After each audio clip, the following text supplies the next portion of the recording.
Well, looks like we are actually going to get a team with the Nations League winners, just like we did with the Champions League and the Europa League and stuff like that, with all the Portuguese players, so that's very cool to see. There was some controversy with content today, some kind of weird stuff that we can talk about. Some things have been changed now because they were mistakes, so that's something. Also, rumors of like pack weight dramatically getting better, plus some evolution leaks and stuff like that. So if you guys would like to buy coins, you can go to mmoxp.com. There will be a link in the description down below. They are the cheapest and the safest option. You can use my code JFC at checkout for an 8% discount. We've got a lot to discuss, and thank you all for joining and being here today. I thought I might be gone today. Turns out I did come home in time actually to make this video, so that worked out well. The comments video I had an audio issue with, but that will be fixed for later today. But okay, let's start talking about this new evolution. So this was leaked like, I want to say maybe 6 to 8 hours before content. Maybe it's more like 12 hours. I'm trying to remember exactly what the timeline was, but it's a max 94 rated Evo out of nowhere, right? Gives 4 playstyle pluses. It looks pretty awesome. Of course, a 500k Evo in this market, it has to be pretty much amazing. Like this Henri card right here, I can do 95 dribbling, 96 pace, 94 shot with some really nice playstyle pluses. Obviously, you be the judge on whether that actually is going to be worth it for you or not. So there was that one that came out today. And then also there was this one that was causing some confusion. So they call me Yaz. And if you take a look, the preview here, right, it says 96 with the same stats that you now would see by putting this card in this Evo. So you can see now, this now shows the exact same stats that the preview showed, right? But there was like an hour or so today where that 96 Zidane there in the preview was like a 99 Zidane with another playstyle plus, and it was really, really strange. And I think it's now been fixed, and here's actually a screenshot of it right here. Here's what that preview was, and people were like, wait a minute, is this a glitch in showing you like the next step that comes out maybe in a couple of weeks or something like that, where this card might be able to be made with another playstyle plus and just ridiculous stats all around? And this guy says fake down here in the replies. This was not fake. This was like everywhere, but it looks like EA have fixed this now, so I don't think it's actually really that big of a deal anymore. But if you did see this like weird bug or glitch today in this Evo preview, it's not gonna probably be a 99 rated card. Probably at any point would be my guess, but just kind of a weird thing there. And then also there was some people that were really not happy with Shapeshifters today when it came out, because the team looks like good, and we got Lewandowski today who looks, you know, pretty good, but people were not happy about the new grinding upgrade that came out, because EA actually made a mistake here, and the grinding upgrade was refreshed, and it was player quality exactly bronze still in the starting 11, just like it was when it was out like yesterday and that whole like past 3 weeks, right? I think you needed bronzes in here. And then they actually re-upped the super daily silver upgrade and didn't re-up the super daily bronze upgrade. So people thought they just got rid of the super daily bronze upgrade, but then still kept this requirements as bronzes needed. So people were not happy about that. They were begging that it was a glitch, and it turns out that it was. EA actually tweeted out saying that it was a glitch. So silvers are needed now in the crafting upgrade. Or I'm sorry, it's the grinding upgrade, right? The crafting upgrade also was just like refreshed today with some more rewards in there as well, but the grinding upgrade is silvers now, so that's nice. And what do you guys think about the Shapeshifters team? There's a couple of cards that have like these weird inconsistencies in stats. Like for example, this Patrick Vieira card right here. If we look at this card, he obviously looks insane, right? But there's a couple of weird things in here. Like for example, Vieira has, where is it? Yeah, right here. He's got aerial plus, obviously. He has the power header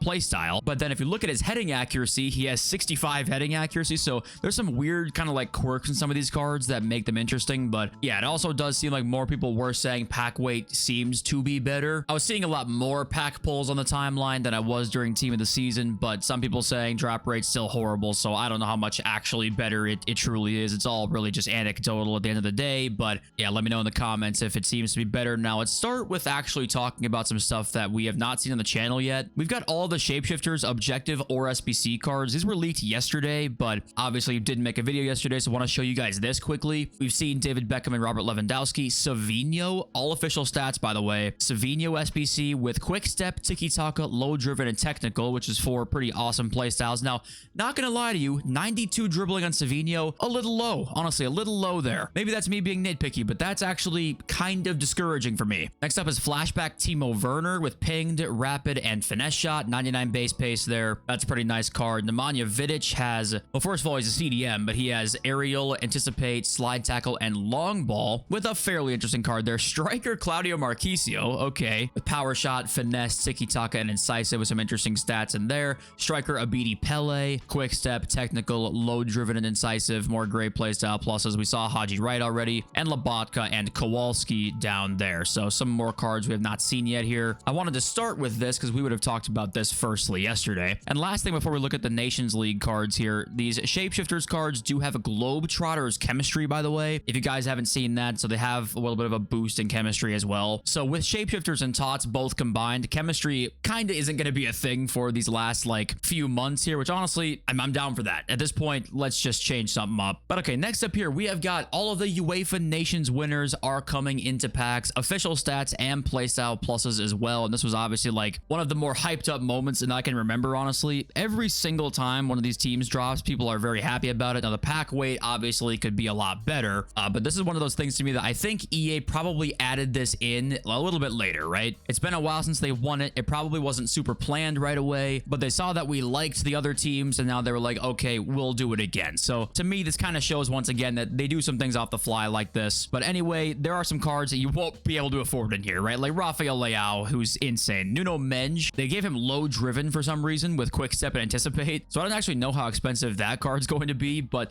obviously CR7 here, I mean, that's one of the best strikers in the game. Sure, 93 pace, but Ronaldo tax means he'll be like 4 or 5 mil easily. Joao Neves right back card with some really interesting play styles there. Obviously insane stats as well. Vitinha center mid has crazy stats, 99 base dribbling, technical, incisive, low driven, tiki-taka. It's an incredible card. Nelson Semedo looks pretty good there. Only kind of 2 play styles you might want though. Ruben Neves, 96 rated. Ruben Diaz as well looks pretty fantastic. Renato Viega, sure. Pedro Neto with 4 play style pluses. Quick step, finesse, incisive, low driven, awesome stats there. Gonzalo Inacio, he looks actually pretty cracked too with anticipate, block, long ball, aerial, 94 pace on a center back there. Gonzalo Ramos, he looks pretty awesome too. Conce Sao down there unfortunately has chip shot plus, but has a nice card stats wise. Jota also has chip shot plus, so meh. Diogo Costa there though. If this is correct, he does have 3 goalkeeper playstyle pluses, which I didn't think they were gonna do. Now maybe they consider long throw kind of not really like a saves one. You know what I'm trying to say here? So maybe that's how they like rationalize that. But either way, we've not seen 3 of the goalkeeper playstyle pluses yet besides its Diogo Costa card. Then center mid Bruno Fernandes here has a pretty awesome card as well. The stats, which it sounds crazy to say, they are slightly lower than most cards you're going to see right now, which kind of tells you the time we're in, but he has 4 incredible playstyle pluses. And then Bernardo Silva, you can't really see here. Unfortunately, I can't really zoom in on him, but he looks pretty good too. Pinged, technical, and finesse shot with 99 base dribbling on Bernardo Silva. So yeah, once again here with a really good menu grind, this would be just an incredible new thing they add to the game. And it still can be, but without that sort of interesting grind, it won't be as cool as it could be. And having the crafting upgrade is nice to try and like grind through that right now.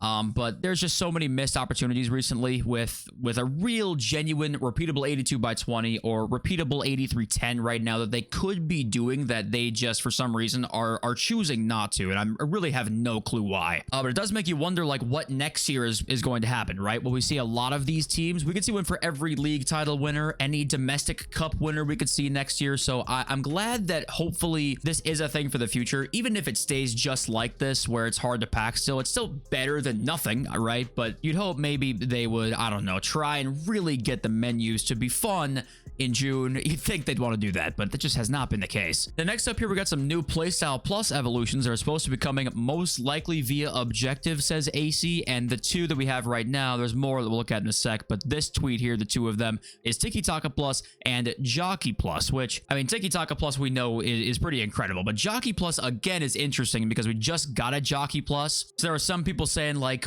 why? You know, what are we doing here given Jockey Plus? But okay, Tiki Taka Plus is pretty awesome. Should be in the objectives tab, and we have more here as well. And that's right here. We've got the right wing position and roles, same with left wing, and same with striker. Now, what's interesting with this is that maybe if you give a card the striker position here, you could have a new card fitting into that new Evo that dropped today. So maybe wait to see if you have a winger or something like that that didn't fit into that Evo today that you might want to put into that new Evo, then maybe wait for this to come out. But then the other ones here, I mean, these are all playstyle plus Evos, right? We got Chip Shot, Trivella, Trickster, and Power Header. So, I mean, that's not amazing. Trickster Plus might be the best one of those ones there. But my guess is it might be a cup of some sort where it's like 2 wins, you get these 2, 4 wins, you get these 2, 6 wins Jockey Plus, and 10 wins is Tiki Taka Plus, right? Something like that. And if it's gold and gold, then that, you know, isn't going to take too long, which is nice. But yeah, some not so great playstyle pluses in this one, but a couple of decent ones here. And then the next bit of news here was AC confirming that Futties is going to be next after Shapeshifters Shapeshifters. Now,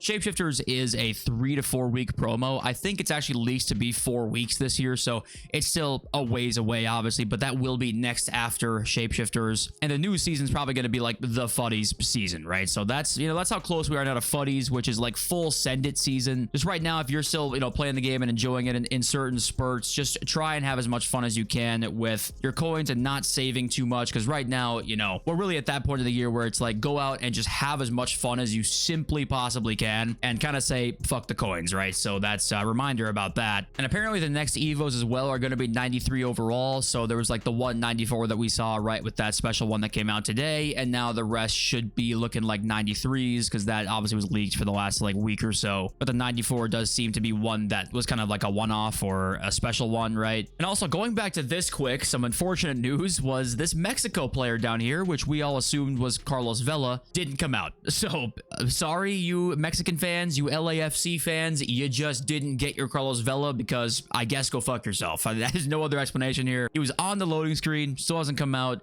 I don't know. Maybe he comes out in a little bit here, but obviously strange to not drop him. But okay, let's talk about the market here. And honestly, there's not much to say about it other than it's just going down right now, and it's going to continue to drop probably because some of these prices are actually not as much as I thought they could be. Elise actually, by the way, those stats were wrong on the leaked card that we saw. Everyone else's looks to be right here, but for some reason Elise's stats were actually not correct in the leaked card we saw, which is interesting. But there are some cards in here that maybe aren't quite as expensive as you would think they would be. We're gonna get 4 teams of Shapeshifters. It looks like actually what might happen is there might be 3 teams, and then what might happen is the 4th week of Shapeshifters is all of them back into packs at once, which in that case, you just go out and buy cards that you're gonna want to use right now. Don't expect to make really any coins on any of these. The safest cards to buy are obviously the higher rated cards, right? The 98s are gonna be the safer cards to buy. But yeah, if you guys have used any Shapeshifters, how are they? Let me know which ones you guys have liked the most. And on to fodder now, because this is where it gets interesting, right? So we've seen ratings rise up quite a bit since the new weird requirements, right? Once again, right now, any rating is towards discard or very close to it, I would go and buy some, because I think they're going to want to test with this stuff more. I'm afraid we'll see it a lot more next year, honestly. I am quite afraid of that. But yeah, if you still want to try and make some coins, it's probably going to be one of your best ways to do so, and just wait and see what happens. Because right now, actually, if you guys went and bought 92s and 93s are up like, I want to say 8,000 or so, and then the 94s, 95s right now are still at 12k, right? So just weird rating stuff in there, but you gotta just kind of club stock everything and you'll make some coins over time. So that's kind of all I gotta say about that. Okay, let's read some of your comments now. We've got Adam Ray, who says, I just want to play football. I'm not trying to buy a 300 gigabyte game with a whole bunch of bullshit. Now read this because that was what pretty much everybody said, and I'm warning you now, that's what it's going to be. It's going to be a 300 gigabyte game of ridiculousness. And I did have a comment from, I think it was 10th Wonder. Let me go find it here. Yeah, right here. Remember, I'm the guy that went to an EA playtest in November for FC26. I played the open world and it's horrible. They tied it with Rush. You can stand around and wait for your match with all the other online players. I also noticed that FC26 was still using the FC24 code. We noticed it because anytime the game would crash, we would have to click the FC24 prototype to restart the game. So obviously, I have no reason not to believe you, but we don't have any proof of this, so we have to take it with a slight grain of salt. But I wouldn't be shocked to see it tied into Rush. We probably won't see it tied in much to Ultimate Team. If I had to guess, there might be some objectives to do certain things within like the city, right? But I would guess it's mostly going to be like a Rush type thing with either your pro club's character or an Ultimate Team player, something along those kind of lines, right? And also you say here, the FC26 was using the FC24 code. I mean, every game has used the code of the other game. Like, that's kind of how this is. I mean, I think we have FIFA 15 code in this game still. Maybe that's too much. Like, that's pre the engine change. I would say since we went to Frostbite, I think that a good portion of the legacy code is probably all still there. And definitely just copy paste it over. We all know that's the case right now, so I'm not surprised to see that. But yeah, I don't know. No one's really asking for this. Maybe it's way more asked for the casuals, right? Maybe the casuals would love something like this, but I think we have seen what other games have done with this stuff, and the casuals in 2K don't even like it. The city has gotten kind of progressively easier to navigate throughout the last couple of years, because the first year everyone was like, dude, what are we doing here? Like, it was so ridiculous. So we'll see. Maybe it will make the game, I guess, better for the casual. They might like it more, because that's what we got to remember, that's kind of what they're doing here. And also, most of you guys in the comments said, if SBCs go away or they're really, really worse than previous years, I'm not even going to do it anymore. And honestly, I mean, what else can you say. I mean, that is 100% going to be the case. Maybe you can say with the end of an era week plus some of these Shapeshifters SBCs that it's looking a little bit better, and maybe that was an overreaction during Team of the Season. But no matter what, I mean, it does feel like when we go 6 weeks with the way we got content, that maybe it's as a sign of something, right? That's what I think it was. Whether it be a sign of like just SBCs getting worse in general, or maybe it was we have to slow down the power curve to a certain extent to make all the rest of these months worth it to play. Because there is always a chance EA said, actually, we need to lower the power curve or slow it down, sorry, even though it is June still, or it was like, say, May at the time. Because we have to make June, July, and August like worth playing, and if we don't, then what are we doing? So there's a chance that EA decided to just slow down the power curve in May, which is a death sentence to me, but there's a chance that that was actually one of the reasons they were doing this. But honestly, most of the comments, you know, I think we're more hardcore players here, right? But we're all in much agreement about a lot of this stuff, where we're more perplexed and just sad about some of these decisions that we're seeing rather than angry anymore. Like, it's so unfortunate, and we'll see what next year is like. But I mean, the leadership, if next year is bad, the leadership is just proving to be completely out of their depth to me. But obviously, we'll talk about that when things get there, if things get there. But I worry that just the wrong people are working on this game. That's what I worry about at this point. But okay, hey, thank you all for joining me here today. I appreciate you all so much. Love y'all, so peace.